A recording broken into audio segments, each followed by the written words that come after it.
Hey, Eric, the last two teams that you guys have played, Mississippi State and Auburn, they came in to your building. And I was looking at KenPom numbers. They were leading the league in offensive efficiency. Both teams were, and you guys held both of those teams to their third worst offensive efficiency number of the season.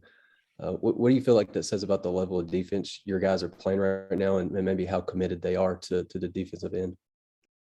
Yeah, I mean, I think right now, Scotty, we're taking pride defensively. We're playing solid, disciplined defense. We're not over gambling.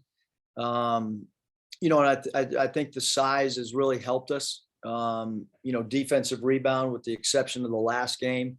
Obviously, Auburn annihilated us with their size at the 4-5 mainly.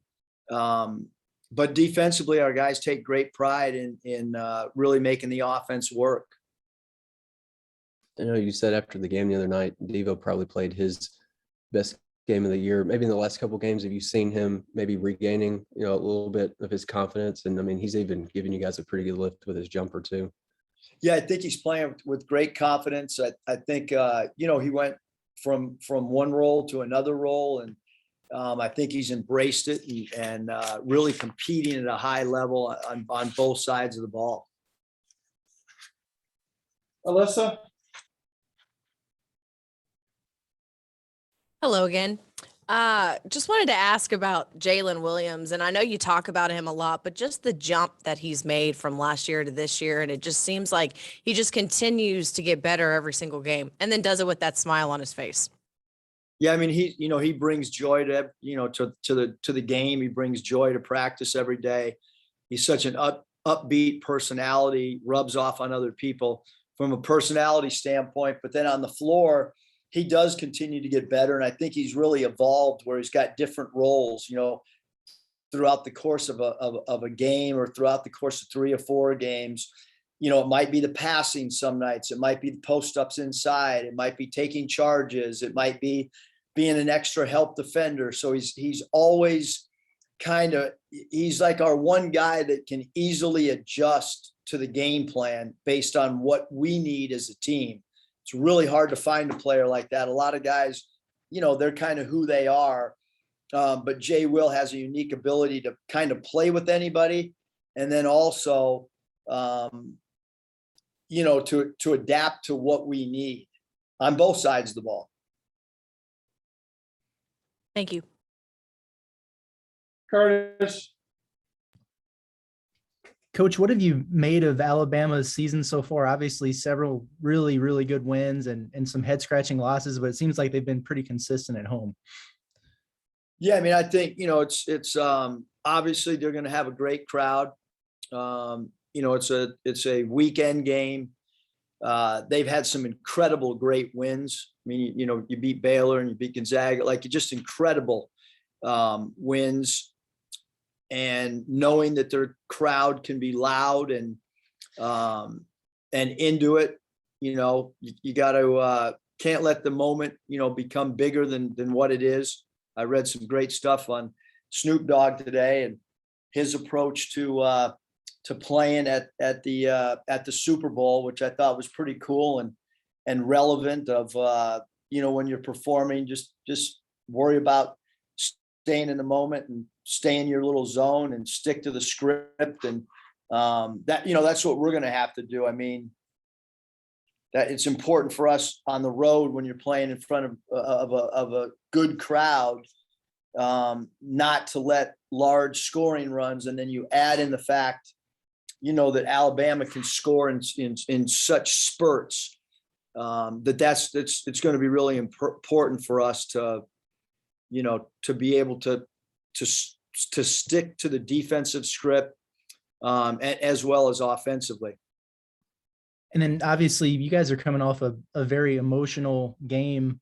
I'm just curious, from a coaching standpoint, as you return to practice, are there any adjustments that you make or anything you're looking for in terms of making sure the guys are locked back in, or you just kind of wait and see what you get from them when you get out there? No, I mean, look, I have a daughter and she's still, you can't help when you go to a restaurant, people are still talking about that. And so it's going to, like it's there. And so the question is, what's your maturity level of handling that? And what's your, we use the term, what's your professional approach? Because people are, they're still talking about that game. And that's just, with me only going to lunch, these guys probably go to lunch and dinner and they're out and about. And so they're going to hear it, and you can't stop it because the fans are excited about it.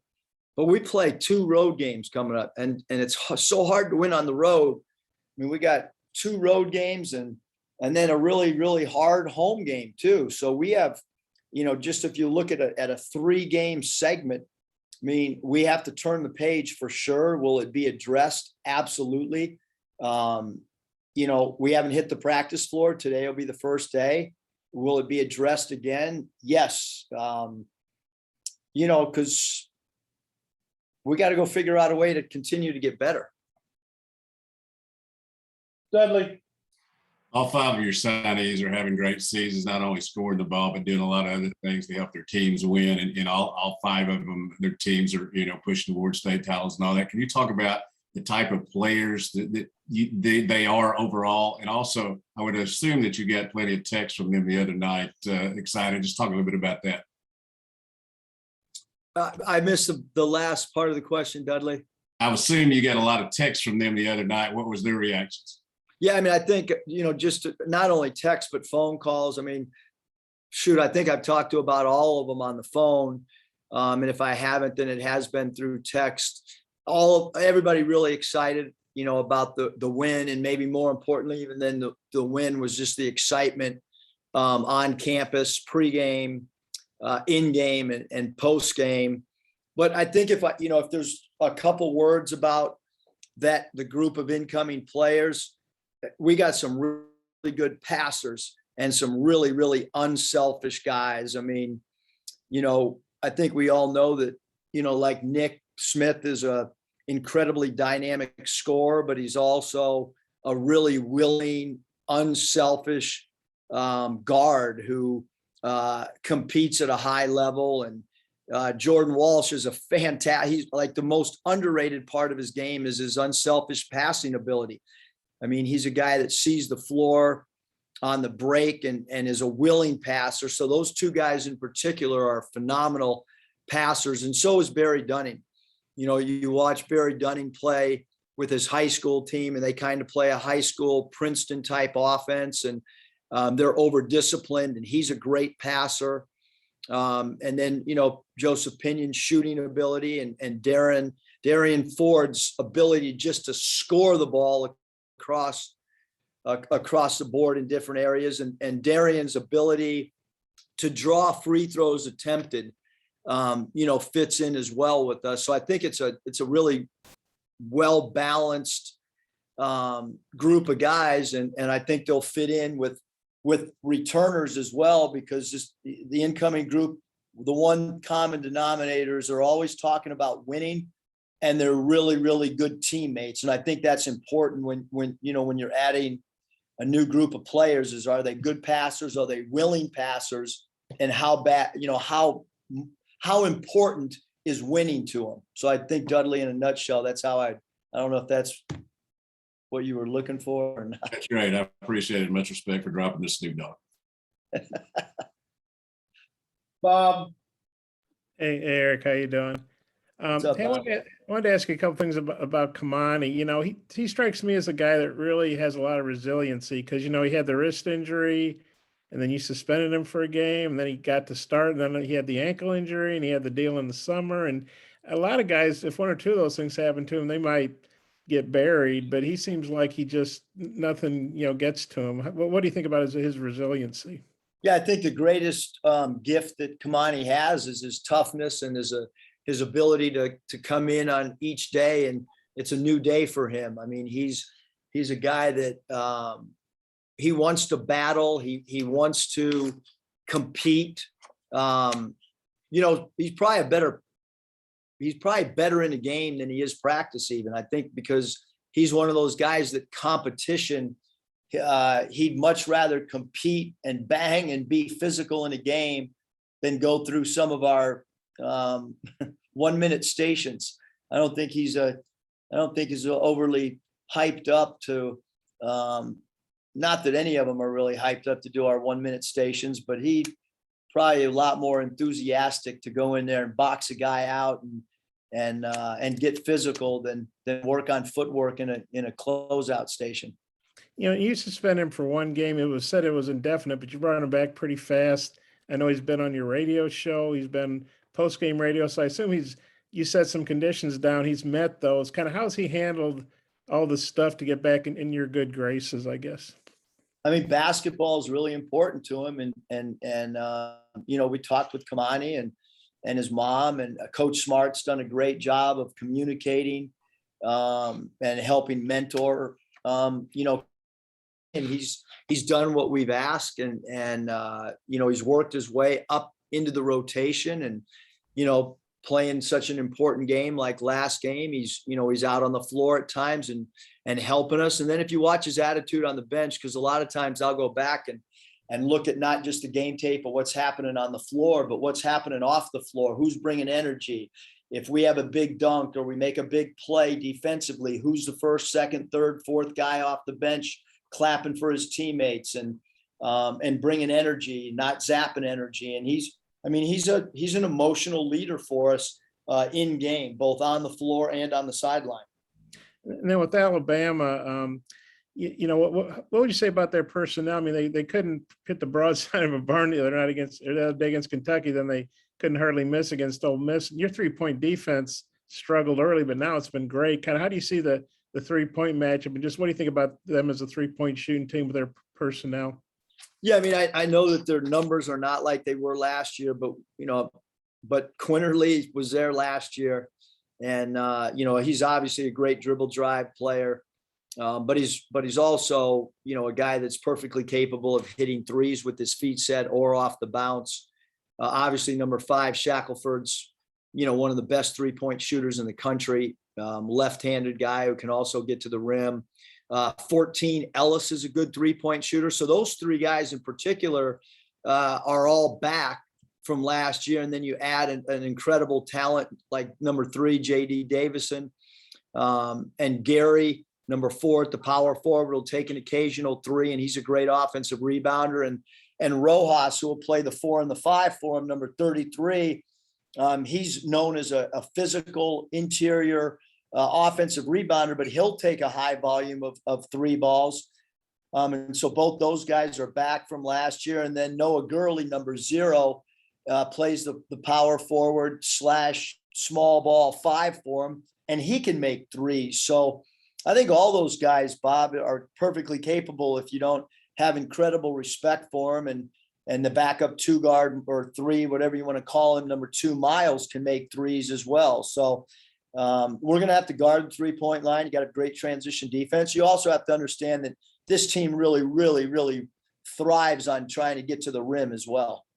And you guys have improved your 3-point defense so much. I mean, how much better do you feel about your 3-point defense than you did maybe 6 weeks ago or whatever?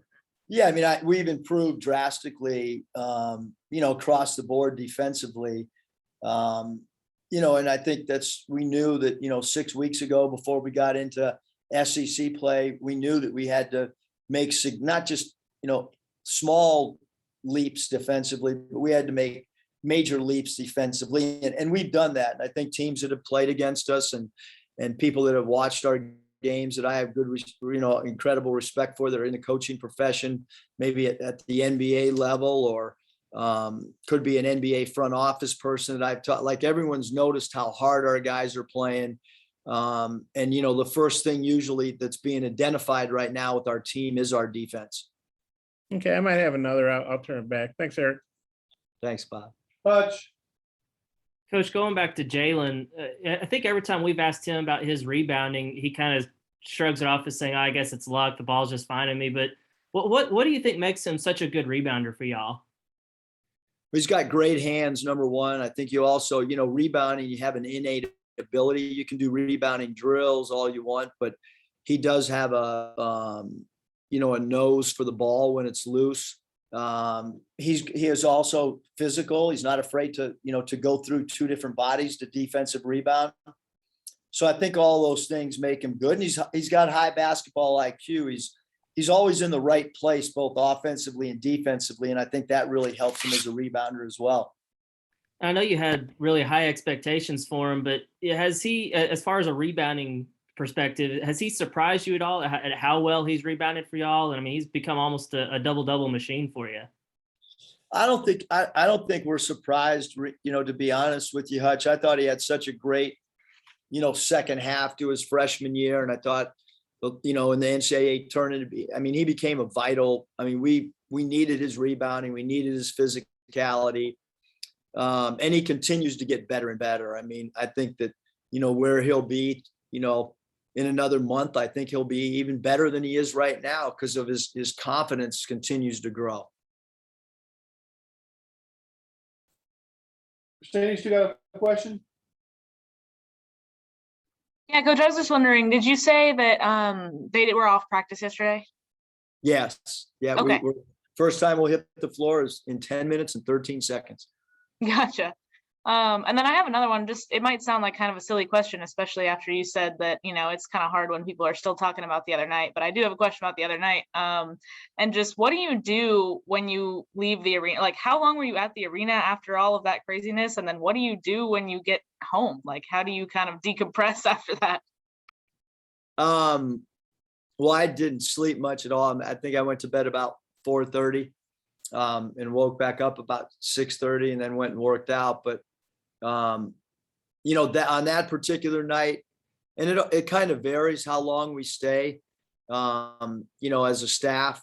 I'm usually probably the last coaching staff guy out, or I'll walk out with, 2 or 3 other guys. But we probably stayed in the back after everybody got back in the locker room. We probably stayed in the back for an hour, maybe an hour and 15 minutes, just kind of going through the game and talking about other games that were happening that night. But we do have the coaches have food that's brought back into our coaches' locker room for us to eat and relax and talk about things after a game. And then we always walk back to the practice facility, and Coach Ruda will have the highlighted box score done where he's already highlighted everything.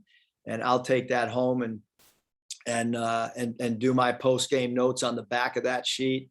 Most of the staff went and ate afterwards at a Mexican restaurant. I didn't. I went home and started looking at Alabama and more importantly, probably answering text messages. Thanks, Coach. Thanks, Christina.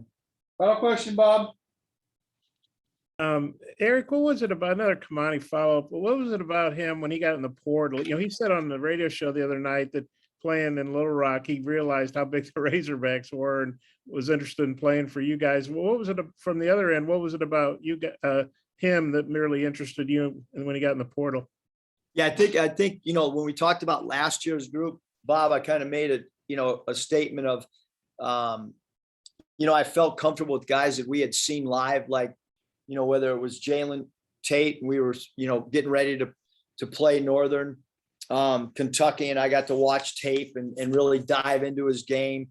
Kamani, they played us at Nevada when he was a freshman, so I got to watch, prepare for him. His free throws attempted per minute and his rebounds per minute, both those stats are stats that they always transfer up. Meaning if it's a mid-major player going to a high major and he's a high rebounder or a high FTA player, those stats correlate. Other stats some might not correlate. It's the same thing if it's a good college rebounder, he's usually a pretty good NBA rebounder or G League rebounder. So we felt like because of his ability to draw fouls, which is a big part of our philosophy, and then also we felt like rebounding, every team can add rebounding. And I knew that he was a tough-minded young man as well. And you faced him in the exhibition game too, when our Little Rock played here. Right. Yep. He had a double-double in that game. And so I've seen him, in a live game and then also in that exhibition game. So we actually competed against him twice. Yeah. And you know, you were on TMZ. I think that's probably usually not a good thing, but I guess in your case it was. They showed you without your shirt on, and you got a lot of, I mean, that's not your normal sports publicity, TMZ, but did you know you were on that? Yeah, I retweeted it. Okay. You got to start reading my Twitter, Bob. Come on, man. That's probably where I saw it. I could remember. And you were in the New York the New York Post had you that night. You were all over the place. I know that's not bad, right? That's good publicity. Although I have gained like 6 or 7 pounds since my wing is hurt. Yeah, I'll be in better shape come postseason play. I promise. Okay. Randy, final question, please. I got a question for them too when we're done. Okay. All right, real quick, Eric, do you feel like you're changing roles now, that is going from the hunter to the hunted after last night or the other night's game? Do you feel like your team will now have to change roles, that Arkansas will now be the hunted team? No, I mean, I don't think so. I mean, I think that, your approach, I'm more concerned with, when you win 1 game in a row, to win 2 games becomes hard. And then you win 2 in a row. I mean, it's called human nature. And so the only thing I'm worried about is how do we go and perform well against Alabama? And then when that game's over, how do we have good preparation for Missouri? I do think our ball club, Randy, continues to improve. And if we wouldn't have beaten Auburn and a ball would have bounced a different way I still would have thought our team got better, because I think that this team is getting better. The numbers analytically say we're getting better. The team chemistry is continuing to get better.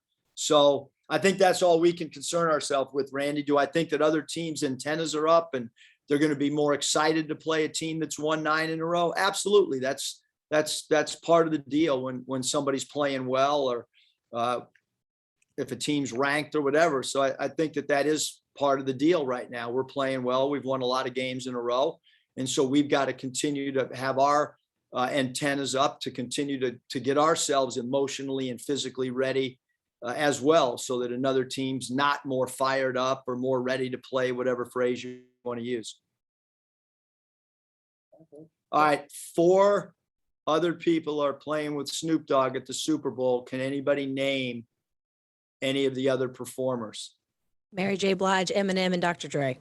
Kendrick Wow. Lamar. I am so pumped. I am so Wow. pumped. And That's Kendrick really good. Lamar. And Who Kendrick said Lamar. Kendrick Lamar? That Hey, was Kendrick Lamar. Yes. all right. You guys are on top of your game. I want to see Mary J out there. That's what I want to see. See you guys.